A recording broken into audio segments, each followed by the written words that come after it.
একটি ঘর বানিয়ে দিও, সে বিভীষিকাময় মহাদিনে তোমার প্রতিবেশী করে নিও মালিক তুমি জান্নাতে, তোমার পাশে আমায় একটি ঘর বানিয়ে দিও।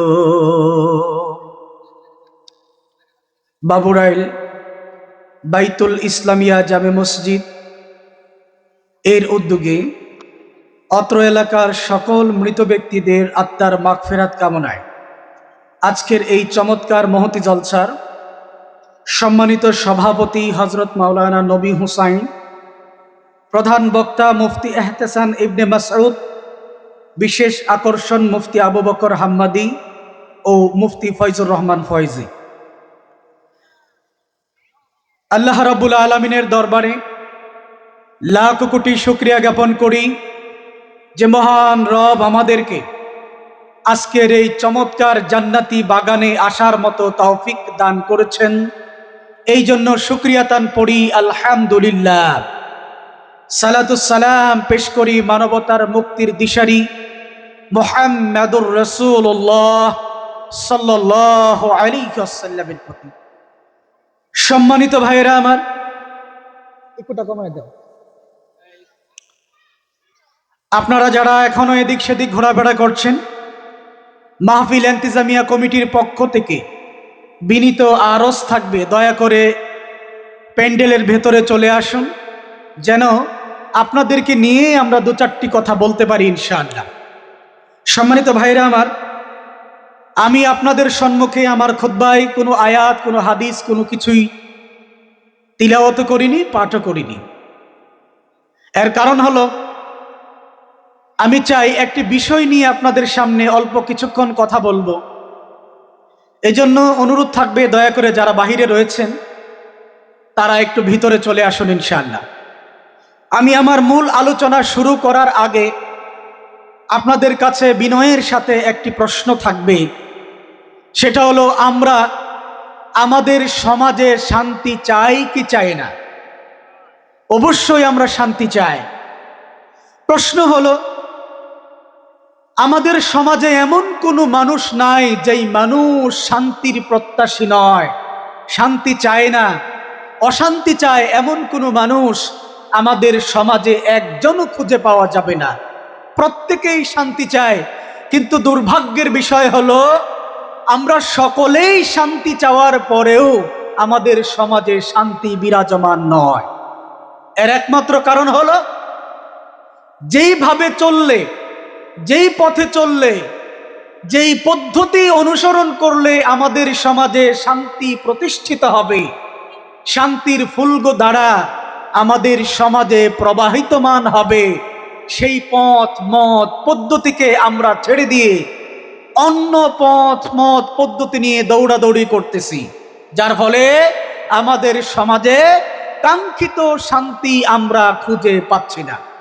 প্রিয় ভাইরা আমার, যদি সমাজের মধ্যে আপনি শান্তি প্রতিষ্ঠা করতে চান, একটি সোনালী সমাজ আপনি প্রতিষ্ঠা করতে চান, তাহলে অবশ্যই এমন মানুষ লাগবে যারা সমাজকে শান্তির সাথে পরিচালিত করবে। ওই রকম সোনালী মানুষ আমাদের সমাজে থাকলেই কেবল একটি শান্তি শৃঙ্খলাপূর্ণ সোনালী সমাজ গঠন করা আমাদের পক্ষে সম্ভব। ওই রকম মানুষ কারা? ওই রকম মানুষ হলো আল্লাহর রাসূল সাল্লাল্লাহু আলাইহি ওয়াসাল্লাম এর সাহাবায়ে কেরাম আজমাইনগণ, যারা এই পৃথিবীতে একটি চমৎকার সোনালী সমাজ গঠন করে শান্তি কিভাবে প্রতিষ্ঠিত করতে হয় এটা তাদের জীবদ্দশায় আমাদেরকে দেখিয়ে গিয়েছেন।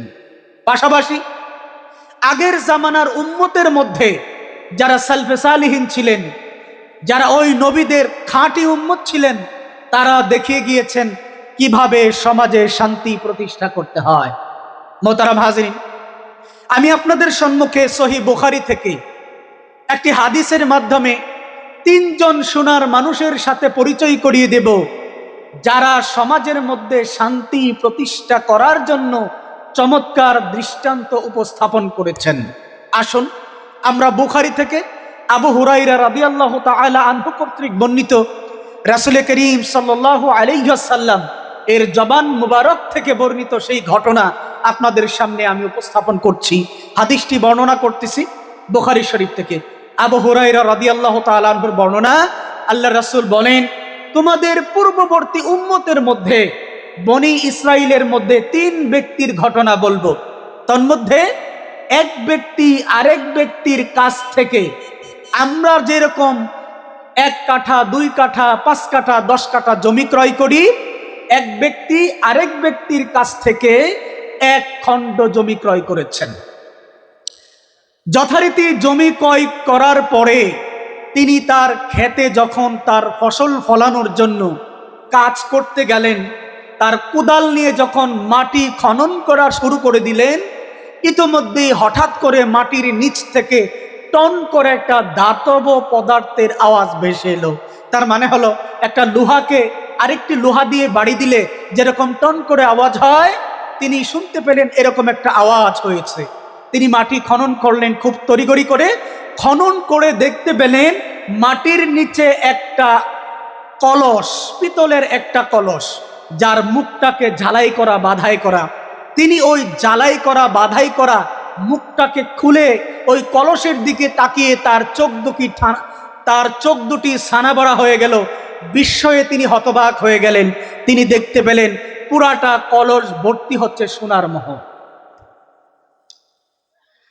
সোনার মোহর ভর্তি কলস পাওয়ার পরে লোকটি চিন্তায় পড়ে গেল। এই যে সোনার মোহর ভর্তি কলস, এই কলসের মালিক তো আমি না, বরং এই কলসের মালিক হলো পূর্ববর্তী মালিক। তিনি ওই সোনার মোহর ভর্তি কলসটাকে হাতে নিয়ে দৌড়িয়ে চলে গেলেন এই ক্ষেতের পূর্ববর্তী মালিকের বাড়িতে। সালাম দিয়ে বললেন, ও ভাই, আমি আপনার কাছ থেকে ক্ষেত কিনেছি, জমি ক্রয় করেছি। জমি চাষাবাদ করতে গিয়ে এই যে সোনার মোহর ভর্তি কলস আমি খুঁজে পেয়েছি। এই কলসের মালিক তো আমি নই, আমি তো আপনার জমি কিনেছি, জমির মালিকানা আমার। সোনার মোহর ভর্তি কলসের মালিকানা তো আমার না, বরং এই মালিকানা কেবলমাত্র আপনার। তাই তো সোনার মোহর ভর্তি কলস আপনাকে ফেরত দিতে এসেছি। এই কথা শোনার পরে জমির পূর্ববর্তী মালিক আশ্চর্য হয়ে গেলেন। এমন সোনার মানুষও সমাজে আছে নাকি? নিজের জমি ক্রয় করা জমিতে সোনার মোহর ভর্তি কলস পেয়েছে, এটা আমার কাছে নিয়ে এসেছে। পূর্ববর্তী জমির মালিক তিনি অত্যন্ত সৎ মানুষ ছিলেন, সোনার মানুষ ছিলেন। তিনি বললেন, ও ভাই, আপনি আমার ক্ষেত থেকে সোনার মোহর ভর্তি কলস পেয়েছেন। আমি যখন জমির মালিকানা আপনার কাছে বিক্রি করে দিয়েছি, জমির উপরের অংশে কি আছে নিচের অংশে কি আছে সেটা দেখার বিষয় নয়, বরং পুরা জমির মালিকানা আপনাকে দিয়েছি। এই মোহর ভর্তি কলস আপনি কেবলমাত্র তার মালিক। সুবহানাল্লাহ বলবেন না? কত ইমানদার, কত পরহেজগার ব্যক্তি! এক কলস ভর্তি সোনার মোহর, এটা যিনি নতুন মালিক তিনি বলতেছেন এটা আমার নয়, বরং এটা পূর্ববর্তী মালিকে। পূর্ববর্তী মালিক বলতেছে না, জমি যেহেতু আপনার কাছে বিক্রি করে দিয়েছি, জমির উপরের অংশ নিচের অংশ কোথায় কি আছে এটা আমার জানার দরকার নাই, বরং পুরাটার মালিকানা আমি আপনাকে করে দিয়েছি। দুজনের মধ্যে কথা বলবেন, দুজনের মধ্যে আপোষে ঝগড়া হচ্ছে।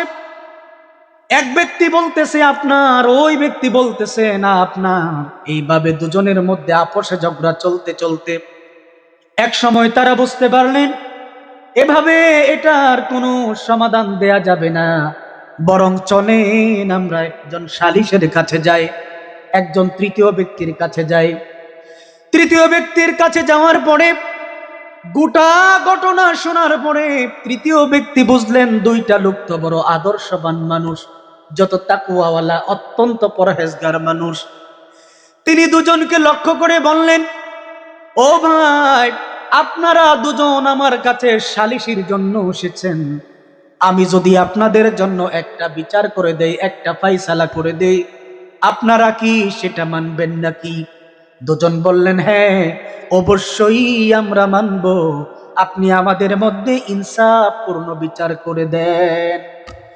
ওই সালিশ তৃতীয় পক্ষ বিচারক বললেন, আপনাদেরকে বিচার করার আগে, ফাইসালা দেওয়ার আগে আপনাদের কাছে জানতে চাই, আপনাদের একজনের ঘরে বিবাহযোগ্য ছেলে আছে নাকি, আরেকজনের ঘরে বিবাহযোগ্য মেয়ে আছে নাকি? দুজনেই স্বীকৃতি দিলেন, আমার ঘরে বিবাহযোগ্য ছেলে আছে, আমার ঘরে বিবাহযোগ্য মেয়ে আছে। ওই তৃতীয় পক্ষ সালিশি ব্যক্তি বললেন, তাহলে আমি সুন্দর করে তোমাদেরকে একটা ফয়সালা দেই, তোমার ছেলে তোমার মেয়ে দুজনকে বিবাহ পড়িয়ে দাও, আর ওই যে মোহরবর্তী সোনার কলস পেয়েছো, সেই সোনার মোহর থেকে অর্ধেক মোহর তাদের দেন মোহর হিসেবে ধার্য করে দাও, বাকি অর্ধেক থেকে ওইটাকে 2 ভাগ করে 1 ভাগ বিবাহের মধ্যে খরচ করো, বাকি 1 ভাগ আল্লাহর রাস্তায় দান করে দাও। সুবহানাল্লাহ পড়ি। যেমন ভালো মানুষ এমন চমৎকার বিচার। আর এই বিচার যদি আমাদের সমাজের নেতারা করত, আমার কথা বুঝতেছেন না, এই বিচারটা যদি আমাদের সমাজের তথাকথিত নেতাদের কাছে আসতো, তাহলে তারা বিচারটা কেমন করত? এই সোনার কলস এই দুইজনের মধ্যে ইনসাফপূর্ণভাবে ভাগ করে দিত, নাকি বানরের পিঠা ভাগের গল্পের মতো নিজেরা খায়া ফেলতো? বলেন তো, বানরের পিঠা ভাগের গল্প শুনছেন? শুনেন নাই মনে হয়। আপনাদেরকে সংক্ষেপে একটু বলে দেই। একবার 2 ইঁদুর ঘুরতে ঘুরতে একটা পিঠা পেল। পিঠা পাওয়ার পরে দুজনের মধ্যে ঝগড়া লেগে গেল। যে পাইছে সে বলতেছে, আমি পুরা পিঠা খাবো, তোমাকে দেব না। আর অপর ইঁদুর বলতেছে, না, আমরা দুজনে একসাথে যেহেতু পাইছি, সেহেতু দুজনে মিলেমিশে খাই। এই দুইজনের মধ্যে ঝগড়া আর থামে না। দুজনে চলে গেল বিড়াল মহাশয়ের কাছে এটার ইনসাফপূর্ণ বিচারের জন্য। বিড়াল এই পিঠার বিচার পেয়ে তো মহা খুশি। অনেকদিন ধরে আমি পিঠা খাই না, আজকে যেহেতু পাইছি, ছলে হোক বলে হোক পিঠা আমাকে খেতে হবে। এটা হচ্ছে আমাদের দেশের তথাকথিত বিচারকদের কথা বলতেছি।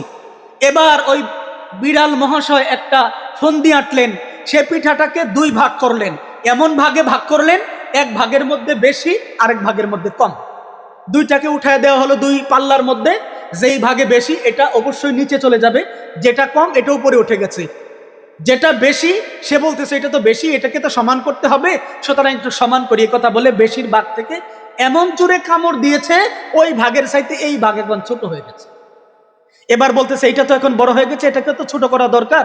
এটাকে আবার কামড় দিছে এমন ভাবে, এখন এইটা ছোট হয়ে গেছে, এটা বড় হয়ে গেছে। এরকম কামড়া কামড়ি করতে করতে পিঠা খালি ছোট হয়। ইঁদুর দুইজন বুঝে ফেলাইছে বিড়ালের মতলব ভালো না। এবার ইঁদুর বলতেছে, মহাশয়, আপনার ইনসাফপূর্ণ বিচার আমরা পাইছি, দয়া করে যেটুকু আছে এইটুকুকে আমাদের দুজনের মধ্যে ভাগ করে দেন। বিড়াল বলতেছে, তোমাদেরকে যে আমি ভাগ করে দেব, এতক্ষণ যে আমি পরিশ্রম করে তোমাদের জন্য ইনসাফপূর্ণ বিচার করার জন্য এত পরিশ্রম করলাম, এই পরিশ্রমের বিনিময় কই, সেটা আগে দাও। ইঁদুর বলতেছে, আমাদের কাছে তো কিছু নাই। এবার বিড়াল বলতেছে, যেহেতু কিছু নাই, আমি যেহেতু কষ্ট করছি, সুতরাং বাকি যে 2 টুকরা আছে, এই 2 টুকরা আমার পরিশ্রমের বিনিময় হিসেবে নিয়ে গেলাম। এটা হচ্ছে আমাদের দেশের সমাজের বিচারকদের অবস্থা। আমি কি খুব বেশি ভুল বলে ফেলেছি? প্রিয় ভাইয়েরা আমার, আপনি যদি সমাজের মধ্যে শান্তি শৃঙ্খলা ন্যায় ইনসাফ প্রতিষ্ঠা করতে চান, তাহলে ভালো মানুষ ছাড়া গতি নাই। দুষ্ট মানুষ দিয়ে কখনো ভালো কাজ করা যায়। এই জন্য আল্লাহর রাসূল সাল্লাল্লাহু আলাইহি ওয়াসাল্লাম তার অসংখ্য হাদিসের মধ্যে কেমন করে একজন মানুষ ভালো মানুষে পরিণত হবে, কিভাবে সমাজটাকে সাজাবে, কেমন করে ইনসাফপূর্ণ বিচার ব্যবস্থা তৈরি করবে, এই ব্যাপারে চমৎকার কিছু বক্তব্য উপস্থাপন করেছেন। তন্মধ্য থেকে আমাদের সমাজের জন্য উপযুক্ত, আমাদের মানুষগুলোকে ভালো বানানোর জন্য প্রয়োজন, এই রকম একটা হাদিস আপনাদের সামনে আমি এখন পাঠ করব। একটা হাদিস বলবো, এই হাদিসের মধ্য থেকে কিছু শিক্ষণীয় বিষয় আমাদের জন্য আছে, যেইগুলো আল্লাহর রাসূল আমাদেরকে বলে গিয়েছেন, তোমরা যদি এই কাজগুলো করতে পারো একটা ভালো মানুষে রূপান্তরিত হবে। আর এইভাবে সমাজের মানুষগুলো যখন ভালো হয়ে যাবে, তখন এই সমাজটা সুন্দর সমাজে পরিণত হয়ে যাবে। তাহলে হাদিসটা আমরা এখন পড়ব। হাদিসটা আসছে তিরমিজি শরীফের 2736 নম্বর হাদিস, ইবনে মাজার 1433 নম্বর হাদিস, আবু দাউদের আল আদাবুল মুফরাতের 930 নম্বর হাদিস। হাদিসের বর্ণনাকারী হচ্ছেন হযরত আলী রাদিয়াল্লাহু তাআলা আনহু, আল্লাহর রাসূলের চাচাতো ভাই, মেয়ের জামাই, ইসলামের চতুর্থ খলিফা হযরত আলী রাদিয়াল্লাহু তাআলা আনহু এই হাদিসের বর্ণনাকারী। তিনি বলেন, আল্লাহর রাসূল সাল্লাল্লাহু আলাইহি ওয়াসাল্লাম ইরশাদ করেছেন। কি ইরশাদ করেছেন? লিল মুসলিমি আলাল মুসলিমি সিত্তু খিসালিন। আরেক হাদিসে আসছে সিত্তু বিল মা'রুফিন। একজন মুসলমানের প্রতি আরেকজন মুসলমানের 6টা হক আছে। কয়টা হক আছে? সভাপতি চেয়ারটা বাইনা আমি মিডিয়া চলতেছে, একটু পরে করে এই হাদিসের বক্তব্য হচ্ছে, একজন ইমানদারের প্রতি আরেকজন ইমানদারের, একজন মুসলিমের প্রতি আরেকজন মুসলিমের 6টা হক আছে। কয়টা হক? এই 6টা হক যদি আমরা সঠিকভাবে পালন করতে পারি, ইনশাআল্লাহ আমাদের সমাজে শান্তি প্রতিষ্ঠিত হবে। আসুন আমরা আলোচনার মাধ্যমেই ফুটাই ওঠানোর চেষ্টা করব ইনশাআল্লাহ, যে আল্লাহর রাসূল আমাদের জন্য যেই প্রেসক্রিপশন দিয়েছেন সমাজকে সুন্দর করার জন্য, মানুষের চরিত্রকে পরিশুদ্ধ করার জন্য যেই প্রেসক্রিপশন এই হাদিসে দিয়েছেন, আমরা যদি সত্যিকার অর্থেই এই অনুযায়ী আমল করতে পারি, আমাদের সমাজটা সুন্দর সমাজে পরিণত হবে ইনশাআল্লাহ। প্রিয় ভাইয়েরা আমার, এই হাদিসের মধ্যে আল্লাহর রাসূল একজন ইমানদারের প্রতি আরেকজন ইমানদারের 6টি হক বর্ণনা করেছেন। তার মধ্যে এত কথা হয় ভাই, চুপ থাকেন, এখানে চলে আসেন ভাই, এখানে চলে আসেন। দুই একজন সামনে না থাকলে কথা বলা যায় না। ভাই আপনি সামনে চলে আসেন, আপনাকে না পাইলে হচ্ছে না। জি, সামনে 1-2 জন থাকলে কথা বলতে ভালো লাগে। জি আলহামদুলিল্লাহ। প্রিয় ভাইয়েরা আমার, তাহলে বলছিলাম, একজন ইমানদারের উপরে আরেকজন ইমানদারের কয়টি হক? 6টি হক। আমরা যদি এগুলি আদায় করতে পারি, ইনশাআল্লাহ আমাদের সমাজ শান্তিময় সমাজে পরিণত হয়ে যাবে। তবে আমি এই হাদিসের 6টা বিষয় নিয়ে কথা বলবো না। 6টা বিষয় নিয়ে কথা বলতে অনেক সময়ের দরকার। আমি শুধু প্রথম স্টেপ এবং লাস্টের স্টেপ, অর্থাৎ 1 নাম্বার এবং 6 নাম্বার নিয়ে কথা বলবো। এই 2টা যদি মোটামুটি আমল করতে পারি, যথেষ্ট, আর লাগবে না। প্রিয় ভাইয়েরা আমার, তাহলে প্রথম নম্বর হক একজন ইমানদারের প্রতি আরেকজন ইমানদারের, তুসাল্লিমু আলাইহি ইযা লাকিয়া। যখন একজন ইমানদারের সাথে আরেকজন ইমানদারের দেখা হয়ে যাবে, সে তাকে প্রথমেই সালাম দিয়ে দিবে, আসসালামু আলাইকুম। তাহলে একজন ইমানদারের উপরে আরেকজন ইমানদারের প্রথম হক হলো, সে যখন একজন ইমানদারকে আরেকজন ইমানদার দেখবে, তখন বলবে আসসালামু আলাইকুম। প্রিয় ভাইরা আমার, এই সালামের ব্যাপারে একটা হাদিস বলি, 5 মিনিট আছে, 5 মিনিটে শেষ করে দিচ্ছি। আল্লাহ রাসূল বলেন, ওয়াল্লাযী নাফসি বিয়াদিহি, ওই সত্তার কসম করে বলি যেই সত্তার হাতে আমার প্রাণ, লা তাদখুলুনাল জান্নাতা হাত্তা তুমিনু, তোমরা ততক্ষণ পর্যন্ত জান্নাতে যেতে পারবে না যতক্ষণ পর্যন্ত ঈমানদার হতে না পারবে। ওয়ালা তুমিনু হাত্তা তাহাব্বু, ততক্ষণ পর্যন্ত তোমরা ঈমানদার হতে পারবে না যতক্ষণ পর্যন্ত একে অপরকে ভালো না বাসবে। তাহলে জান্নাতে যেতে হলে ঈমানদার হতে হবে, ঈমানদার হতে হলে একজন আরেকজনকে ভালোবাসতে। আল্লাহর রাসূল বলেন, আমি কি তোমাদেরকে এমন একটি আমল বলে দেব নাকি, যেই আমলটা যদি তোমরা করতে পারো তাহলে তোমাদের মধ্যে মহব্বত বেড়ে যাবে, ভালোবাসা বেড়ে যাবে। সাহাবীরা বললেন, ইয়া রাসূলুল্লাহ, আমাদেরকে আপনি সেই আমলের কথা বলে দিন। আল্লাহর রাসূল বললেন, আফশুস সালামা বাইনাকুম, তোমাদের মধ্যে অধিক পরিমাণে সালামের প্রচলন করে দাও। সুবহানাল্লাহ পড়ি। তার মানে হলো, আপনি যদি জান্নাতে যেতে চান তাহলে ঈমানদার হওয়া লাগবে। ইমানদার হতে গেলে একে অপরকে ভালোবাসতে হবে। ভালোবাসা যদি বাড়াতে চান, সালামের কোনো বিকল্প নাই। রাসূল যেহেতু হাদিসে বলেছেন সালাম দিলে ভালোবাসা বৃদ্ধি পাবে, আপনি নিজে একটু আমল করে দেখেন। যেই লোক আপনাকে দেখলে মুখটাকে ঘুরায় নিয়ে যায়, আপনার কথা শুনতে পারে না, আপনাকে দেখলে তার গা জ্বলে ওঠে, এমন শত্রু ভাবান্ন মানুষ যারা রয়েছে, আপনি তাকে পর পর কিছুদিন সালাম দিন, এই হাদিস সাক্ষী ওই ব্যক্তি আপনার বন্ধু হয়ে যাবে শুধুমাত্র এই সালামের প্রভাবে। আরেকটা হাদিসে এসেছে, আল্লাহ রাসূল বলেছেন, কি বলেছেন? মান বাদাআ বিস সালাম বারিউম মিনাল কিবির। যে ব্যক্তি সালাম দিয়ে কথা শুরু করে সে অহংকার মুক্ত হয়ে যায়। কিন্তু আশ্চর্যের বিষয় হচ্ছে বর্তমান সমাজে, বর্তমান সময়ে আমরা মানুষেরা সবাই শুধু সালাম পেতে চাই, দিতে মোটেও কেউ রাজি না। এই অহংকার, এই প্রবলেম, এই সমস্যা এমনকি আমরা আলেম উলামাদের মধ্যে পর্যন্ত আছে।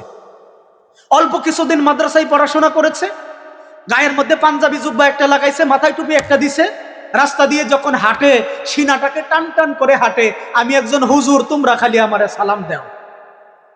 আমি মনে হয় আপনাদেরকে বুঝাইতে পারতেছি না।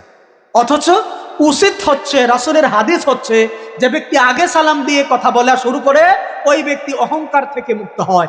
আরেক হাদিসে আসছে, আল্লাহ রাসূল বলেন আসসালামু কাবলাল কালাম, যখনই কথা বলা শুরু করে দিবে প্রথমে সালাম দিয়ে তোমরা কথা শুরু করো। তাহলে আমরা এই হাদিসের মধ্যে একজন ইমানদারের প্রতি আরেকজন ইমানদারের, একজন মুসলিমের প্রতি আরেকজন মুসলিমের যে 6টা হক পেলাম, তার মধ্যে প্রথম নাম্বার হক হচ্ছে প্রথমেই সালাম দিয়ে দেয়া। আমরা কি এই ছোট্ট আমলটা আল্লাহ রাসূল সাল্লাল্লাহু আলাইহি ওয়াসাল্লাম এর রেখে যাওয়া চমৎকার সুন্নাত আমলটা কি আমরা করতে পারবো ইনশাআল্লাহ? প্রিয় ভাইরা আমার, এবার এই হাদিসের একেবারে শেষের অংশে চলে যাচ্ছি। আল্লাহ রাসূল বলেছেন, কি বলেছেন? ইউহিব্বু লাহু মা ইউহিব্বু লিনাফসিহি। একজন ব্যক্তি তার ভাইয়ের জন্য তাই পছন্দ করবে যা তার নিজের জন্য পছন্দ করে। বুঝাইতে পারি নাই? একটু ফেসের কথা আপনাদেরকে সহজে উদাহরণ দিলে বুঝবেন। আমি বাজারের মধ্যে গেলাম, গিয়ে দেখলাম আমাদের সভাপতি সাহেব একটা মোবাইল কিনেছেন, চমৎকার মোবাইল, দেখে খুব ভালো লাগলো। আমি বললাম, হুজুর আপনি মোবাইলটা কোথায় থেকে কিনেছেন? তখন তিনি যদি ভালো মানুষ হন তখন আমাকে বলবেন যে আমি অমুক ঘর থেকে কিনেছি, খুব ভালো একটা মোবাইল, আপনি ওখান থেকে গিয়ে কিনে আনতে পারেন। তো আমি গিয়ে ওখান থেকে কিনে আনবো, যদি তিনি আমার কল্যাণ চান। আর যদি অকল্যাণ চান তাহলে তিনি আমাকে সঠিক জায়গাটা দেবেন না। এই জন্য আমরা সবসময় চেষ্টা করব অপর ভাইয়ের কল্যাণ কামনা করার জন্য, অপর ভাই যেন আমার দ্বারা কোনো ধরনের কষ্ট না পায়। আসুন আমরা এই হাদিসের উপরে আমল করি, নিজেরা ভালো মানুষ হই, সমাজটাকে ভালোভাবে গঠন করি। আল্লাহ তৌফিক দান করো, আমিন। আসসালামু আলাইকুম ওয়া রাহমাতুল্লাহি ওয়া বারাকাতুহু। আলহামদুলিল্লাহ।